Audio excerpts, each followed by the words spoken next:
Bonjour à toutes et à tous. Je ne vais pas vous parler de sciences quantiques, je vais vous parler d'un autre thème qui est lié à ce qui nous intéresse ce soir sur scénariser les futurs. Je ne vais pas parler non plus de science-fiction, je vais vous parler plutôt de un peu l'équivalent de si on faisait un film de science-fiction, mais on ne fait pas le film, on fait juste les objets, les accessoires qu'il y a dedans.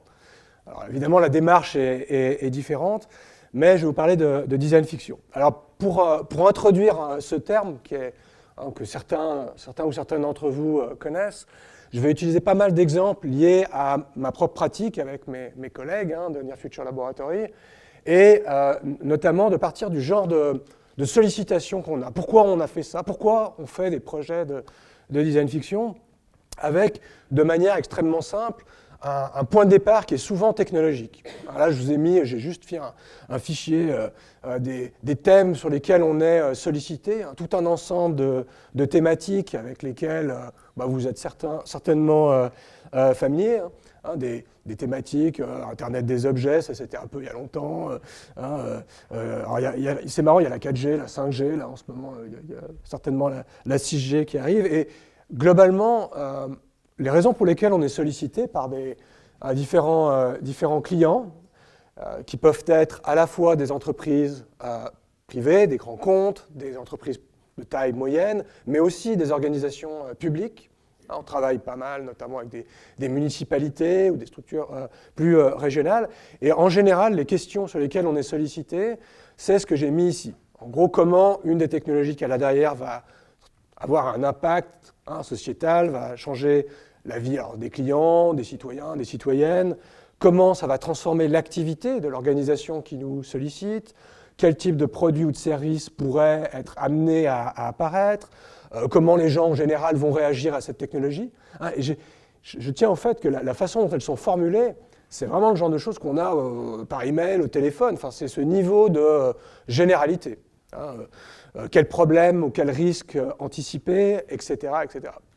Et à chaque fois, pour y répondre, pour trouver des pistes, pour en gros aider les clients avec lesquels on travaille de discuter, débattre, comprendre, saisir en fait les implications, les changements de ces technologies, on utilise une démarche qui a été créée par un de mes associés qui s'appelle Julian Blicker, qui a appelé ça design fiction, en discussion avec un écrivain de science-fiction qui s'appelle Bruce Sterling, peut-être vous connaissez. Et ce que je voudrais essayer de faire ce soir, j'ai en 25 minutes à peu près, c'est de prendre quelques exemples, quelques études de cas, de projets qu'on a menés, et à partir de là, vous montrer en fait quelles approches, comment on fait concrètement, et puis terminer sur pourquoi on fait ça, quels sont les enjeux, en discutant des implications de ce genre de choses. Alors, je vais prendre vraiment des études de cas qui sont des projets qu'on a menés avec soit des entreprises, soit des structures publiques. Évidemment, il y en a plein que je pourrais prendre qui seraient peut-être plus proches de la thématique, mais malheureusement, pour des raisons classiques de confidentialité, je ne peux pas.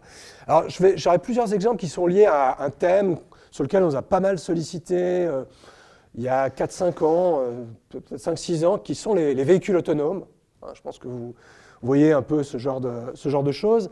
Et notamment, alors, un projet qu'on a mené avec le département de la mobilité du canton de Genève. Je réside à Genève, en Suisse, et le département de la mobilité s'est interrogé à un moment donné sur, au moment où il y a un peu cette ébullition autour des véhicules autonomes, ils sont interrogés sur qu'est-ce que ça pourrait changer en fait dans la vie citadine et comment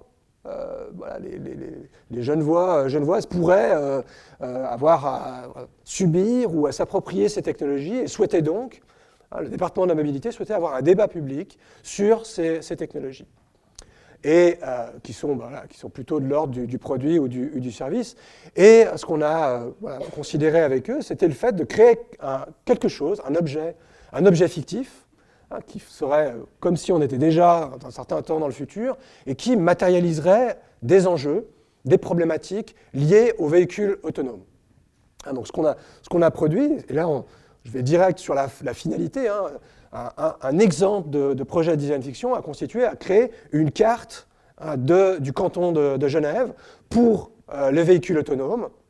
C'est une carte qui était pliée parce que l'idée c'est qui dit véhicule autonome dit service avec un accès dans lequel on arrive par exemple à la gare ou à l'aéroport, on monte dans le véhicule, on y a accès par exemple en scannant un code barre et ensuite on se retrouve dans le véhicule et on doit faire quelque chose pour pouvoir aller là où on veut et on l'a mis en scène sous la forme d'un certain nombre de points situés dans la ville qui pourraient être nommés, comme Genève est une ville internationale, qui pourraient être nommés dans différentes langues. Donc ce qu'on a mis en scène à travers cet objet, c'est de manière extrêmement basique et banale, je reviendrai sur cette logique de banalité à travers le format carte, c'est de montrer en fait toutes sortes de conséquences qu'auraient des véhicules autonomes dans une ville comme Genève. Avec par exemple, avec des codes couleurs, montrer le trafic qui serait optimisé, c'est-à-dire uniquement pour les véhicules autonomes, et qui serait sur certaines portions de l'espace urbain, le trafic qui serait mixte, c'est-à-dire pour les véhicules autonomes et des véhicules ancienne école, comme ceux qu'on a aujourd'hui. Imaginer une signalétique pour les canyons urbains, les endroits où les véhicules autonomes ne pourraient pas passer pour des raisons, par exemple, d'utilisation de technologies GPS, etc. etc.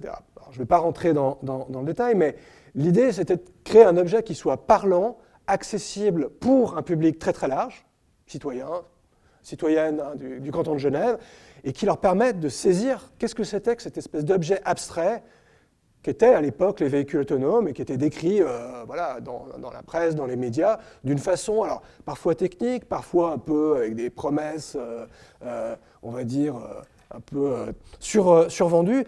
Et nous, ce qui nous intéressait, c'est de trouver un espèce d'équilibre qui permettrait de faire comprendre en fait, ces questions, et pas ni d'aller dans un sens hyper positif, ni totalement négatif, et de montrer...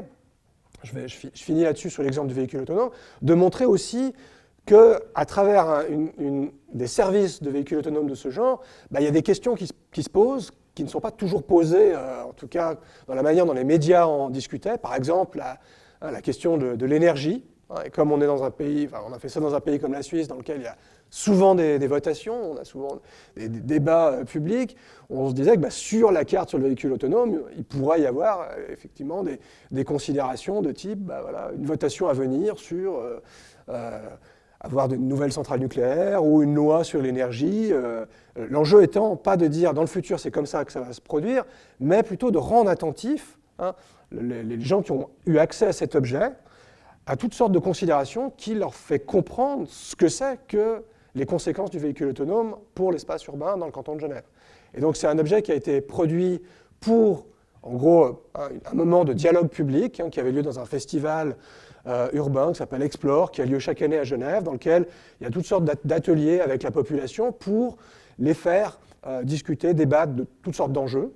Et là, en l'occurrence, c'était une manière de créer des ateliers avec la population, avec un objet banal, accessible, de type la carte. En plus, une carte banale en papier, ça j'y reviendrai tout à l'heure, ça fait partie aussi de notre mode opératoire de prendre des objets hyper basiques, on pourrait dire low-tech, pour mettre en scène en fait, des considérations problématiques, intéressantes, désirables, à discuter, comme le véhicule autonome. Autre projet public, l'a mené avec le musée du football à Manchester en 2015. Musée du football qui voulait faire une exposition sur la question des données, des mégadonnées, big data et intelligence artificielle, pour montrer comment dans le futur, il se posait ces questions en 2015, comment ces technologies pourraient amener à des changements dans le monde du sport. Et donc ce qu'on a produit, c'est un journal, à l'époque c'était en 2015, on l'a produit pour 2018, qui mettait en scène des formes de visualisation de données, des articles, tout ce qu'on trouve dans un journal. On a fait le supplément du Manchester Evening, qui est un journal qui a du coup été tiré à 100 000 exemplaires dans Manchester, et qui permettait aussi pour le musée de faire comprendre toutes sortes d'enjeux technologiques à des gens qui ne vont pas nécessairement au musée. Et donc, il y avait des articles qui mettaient en scène différentes équipes, qui décrivaient des joueurs qui, à l'époque de 2015, auraient changé, seraient allés dans une autre équipe. Il y avait des considérations de type, vous voyez, il y a une citation, évidemment tout ça est fictif, sur le fait qu'on pourrait simuler les 4 premiers matchs de poule avant la Ligue des Champions, etc., etc. Et donc, l'idée de tout ça, Au-delà de produire un objet qui a ce côté fictif, un peu comme si on était dans un film de science-fiction, il y a l'intérêt en fait d'amener ces considérations à des publics qui ne les ont pas forcément en tête, qui ne les comprennent pas, ce n'est pas forcément accessible. Donc c'est une manière de scénariser des changements technologiques et de créer des formes d'échange, de débat avec, alors là c'est comme dans l'exemple précédent, avec la population en général.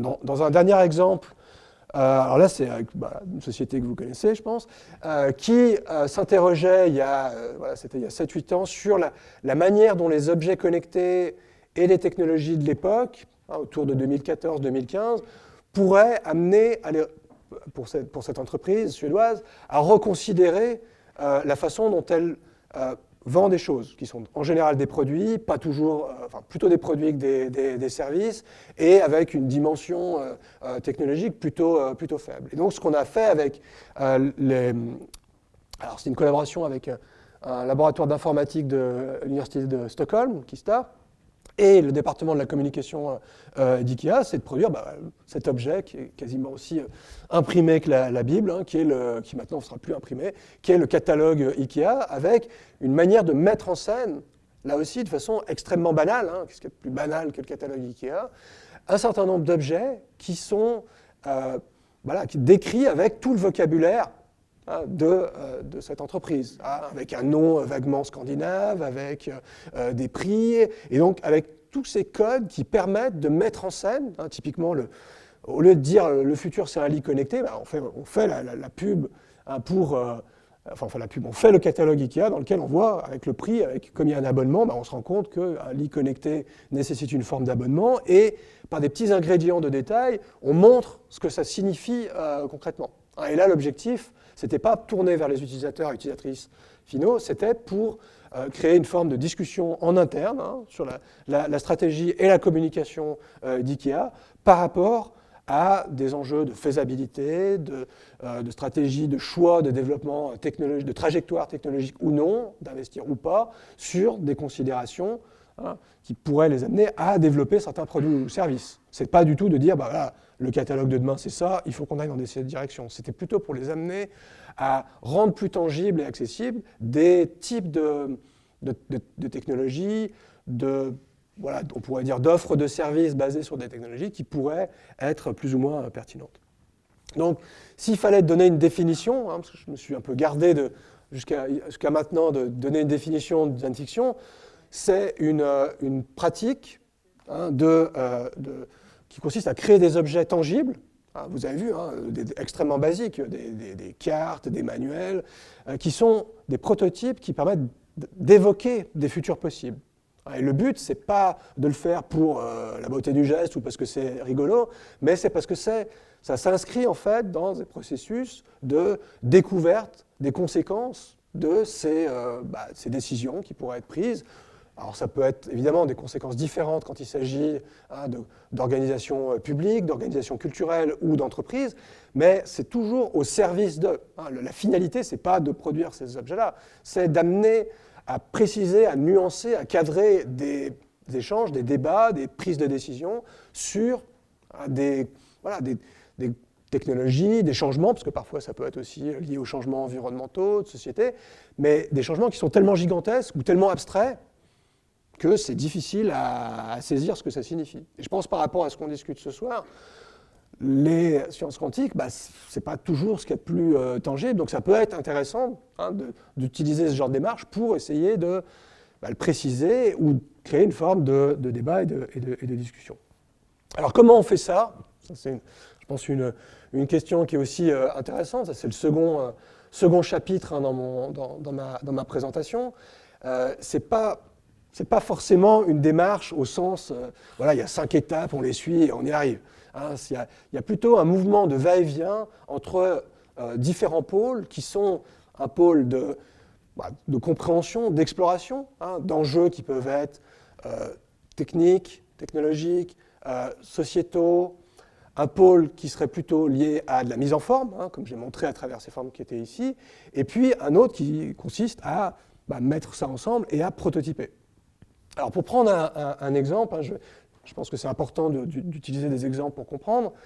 Un autre projet qu'on a mené, hein, encore sur le véhicule autonome, ça c'était en 2014, qui était tourné vers cette question des utilisateurs, utilisatrices lambda. Qu'est-ce que ça pourrait signifier, comment on utilise des véhicules autonomes? Et donc la démarche a consisté d'abord à une collecte de signaux extrêmement large, hein, donc de documenter l'existence de brevets, de technologies, d'habitudes de mobilité qui sont en train de changer, comment la voiture, c'est plus forcément quelque chose qu'on possède, mais ça devient un service, hein, depuis une quinzaine d'années avec des services comme Zipcar, comment le covoiturage, l'autopartage reconfigure nos habitudes de mobilité, comment...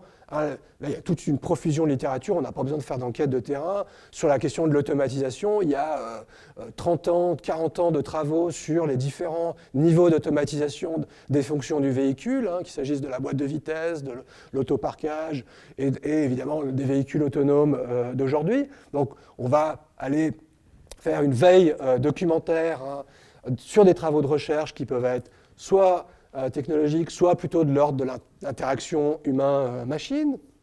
Il y a évidemment aussi le fait d'aller expérimenter. Entre 2014 et les années suivantes, il y a eu beaucoup de projets qui permettaient de tester ces véhicules, de tester d'un côté des navettes, hein, type Navia, dans lequel il s'agit plutôt d'un service collectif partagé, mais de tester également des véhicules qui étaient plutôt personnels, véhicules individuels. Donc là, une expérience directe, des entretiens avec les utilisateurs et les utilisatrices de ces services, comprendre comment, sur les territoires où il y a des expérimentations, ça transforme, par exemple, la signalétique. Ça, c'était une signalétique qui était sur le campus de l'École polytechnique fédérale de Lausanne, pour rendre attentifs les gens au fait qu'il y a des véhicules sans pilote. Donc de réunir toute cette matière qui est à la fois de l'ordre de la veille, de l'observation directe et indirecte, et d'identifier dedans des variables de changement, des signaux faibles, c'est-à-dire des comportements, des technologies qui ont potentiellement vocation à devenir des tendances lourdes, à devenir des comportements plus fréquents, des technologies qui soient plus robustes ou peut-être moins coûteuses et qui recueillent l'attention, je ne sais pas, d'entreprises et qui vont les mettre ensuite sur le marché sous la forme de prototypes. Donc c'est finalement de poser des hypothèses à partir de là, à partir de ces signaux, de poser des hypothèses et de se dire mais qu'est-ce qui se passe si cette hypothèse, si on a, je ne sais pas, des véhicules autonomes qui sont partagés dans l'espace urbain, qui sont loués ou mis à disposition de Uber qui commençait à prendre de l'importance à l'époque. Donc de se poser ces questions, vraiment, qu'est-ce qui se passe si telle hypothèse, telle hypothèse, telle hypothèse, et de le faire, non pas en raisonnant comme ça dans l'absolu, mais de le faire en choisissant un format narratif, qui n'est pas forcément le récit avec une histoire, mais plutôt un objet, si vous avez suivi ce que j'ai expliqué avant, de créer un objet qui permette de rendre compte de ces hypothèses. Et là, celui qu'on a choisi, c'est typiquement les petits manuels, les petits guides d'utilisation qu'on a quand on achète par exemple un smartphone. Il y a un document de 7-8 pages qui décrit les fonctions les plus importantes d'un smartphone, comment on se l'approprie. Et ce qu'on a fait, c'est prendre cette forme extrêmement banale, extrêmement basique, pour représenter finalement les hypothèses que l'on a décrites tout à l'heure. Donc ça passe par un prototypage extrêmement basique, d'abord sur le papier, par exemple, si on... C'est une des petites feuilles A4 qui est présente ici. Qu'est-ce qui se passe si on veut appeler un véhicule autonome dans la rue? Il y a peut-être un système d'exploitation dans lequel on va hail, on va saluer, on va agiter la main et il va nous le reconnaître, et donc on va le reconnaître. Et donc il faut décrire ça d'une manière qui soit accessible, de la même façon qu'on décrit comment on commence à utiliser, à activer son smartphone. Qu'est-ce qui se passe si on a pris un véhicule autonome et qu'on a, je ne sais pas, laissé son enfant ou laissé un objet dedans et qu'on veut le récupérer? Qu'est-ce qui se passe? Question classique avec le véhicule autonome, si on en a perdu la maîtrise, il ne va pas là où on veut qu'il aille, le véhicule, et qu'il faut reprendre le contrôle. Et donc, ce qu'on a fait, c'est tout simplement mettre ça en forme de la même manière. On n'a pas fait ça pour Amazon. On a juste mis en scène le fait que ça pourrait être une entreprise comme Amazon qui créerait ce véhicule qui s'appellerait Helios et dans lequel on a créé ça dans le cadre d'une conférence qui s'appelle IXD Interaction, avec ingénieurs, développeurs, designers, et mettre une vingtaine de gens dans cet atelier, leur partager la matière qu'on avait collectée, ces signaux faibles, pour produire ces objets extrêmement basiques. Hein. Donc, je l'ai expliqué tout à l'heure, le fait de passer par ces objets d'une extrêmement grande banalité, ça crée un décalage par rapport à des technologies dites ou perçues comme avancées par un public plus large, mais c'est une manière de faire réagir et de faire comprendre que avec un véhicule autonome, comme avec, je ne sais pas, toutes sortes de techno avancées, on aura des problèmes qui reviennent souvent. Hein, là, par exemple, celle de emergency, reprendre le contrôle, de savoir comment paramétrer le véhicule pour soi. Et donc, on reprend tous ces enjeux et on les met en scène à travers ces petits objets qui servent. Il y a à la fois un intérêt de cette banalité à faire comprendre, mais il y a aussi le fait que ça sert à engager des débats, des discussions et à faire un certain nombre d'activités autour pour faire comprendre en fait la pertinence, la faisabilité, la désirabilité ou des problèmes que n'avaient pas en tête les personnes qui considéraient cet objet. Alors si je résume, hein, pour la démarche, ça se produit souvent par une analyse qui est à la fois observation directe, faire des entretiens utilisateurs de technologies antérieures, mais surtout d'analyse de documents, de veille. Hein, là, je vais prendre un autre projet sur la question de l'alimentation dans le futur. On a créé un dossier de veille, comme on le fait tous ou toutes quand on s'intéresse aux technologies, mettre de côté des éléments sur, par exemple, si on va manger demain, sur les organismes génétiquement modifiés, sur les insectes, sur des nouvelles normes, sur des catastrophes environnementales. Donc on a toutes sortes d'éléments qui viennent de documents ou d'observations ou d'entretiens indirects. À partir d'une analyse de cette matière, on identifie des catégories de changements, des signaux faibles, des tendances potentielles. Et là, on n'est pas très loin de ce que font plein de gens. Ce n'est pas forcément extraordinaire. Nous, ce qui nous intéresse, c'est comment on met ça en scène pour que ça résume, ça synthétise, ça fasse réagir les gens à qui on s'adresse. Par exemple, avec une boîte de céréales.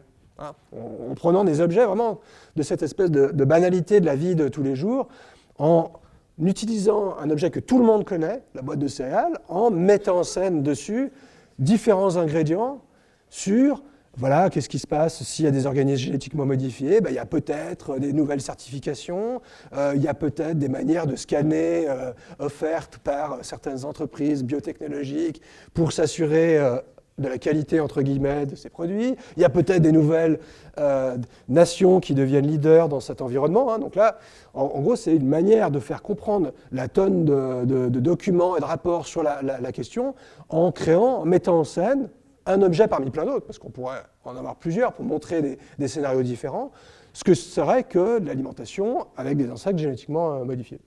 Alors la conclusion de tout ça, qu'est-ce qu'on fait de ces trucs-là? Parce qu'il y a un côté, évidemment, qui paraît un peu léger sous certains aspects, mais qui, nous, de notre point de vue, permet en fait plusieurs fonctions. Alors la première, en fait, c'est que ça permet souvent de dépasser des imaginaires. Quand on s'adresse notamment aux utilisateurs, utilisatrices finaux de certaines technologies, il y a souvent un peu le mythe de certaines technologies. Ou une vision un peu limitée de ce que c'est, par exemple, le véhicule autonome, une seule vision à la Tesla, par exemple. Et donc, ça permet de montrer, en fait, un périmètre et des nuances un peu différentes. Ça permet surtout de déclencher, en fait, des échanges. Et nous, ce qui nous intéresse quand on fait ça, c'est de trouver de la matière pour faire parler, en fait. Et pour faire parler, et discuter, échanger de manière plus nuancée et précise, et de ne pas être dans le véhicule autonome, je suis pour, je suis contre, ça ne sert à rien. C'est plutôt de trouver des façons d'en discuter qui permettent de comprendre quels sont les enjeux, pour qui, dans quel contexte, avec quelle technologie, à quelle échéance temporelle, et de vérifier, alors ça c'est plutôt côté organisationnel, de vérifier la pertinence de certaines stratégies, de trajectoires. On a des clients par exemple qui ont des roadmaps technologiques dans lesquels il y a un certain nombre de choix qui est mis en avant de ce qui pourrait être réalisé, et donc ça leur permet d'avoir déjà un embryon de retour sur des trajectoires qui pourraient être pertinentes, différentes, modifiées, et du coup, de fixer des priorités éventuelles.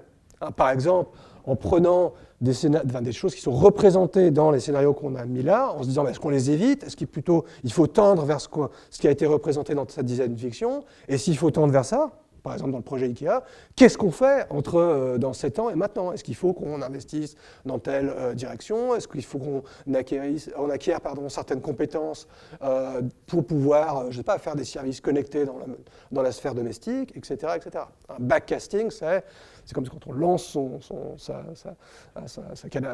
ligne avec sa canne à pêche, on la ramène, c'est de se dire, mais qu'est-ce qu'on fait aujourd'hui qui permet de préparer demain? Et donc, c'est toutes ces fonctions qui, de notre point de vue, avec mes collègues, qu'on essaye on essaye tant bien que mal, parce que je pense que ce n'est pas des discussions faciles forcément à avoir avec les utilisateurs, utilisatrices finaux de ces technologies, ou avec les parties prenantes dans les entreprises ou les structures publiques avec lesquelles on travaille, mais qui permettent d'amener un certain niveau de nuance et de précision qui nous semble plutôt adapté aux situations avec lesquelles on a travaillé.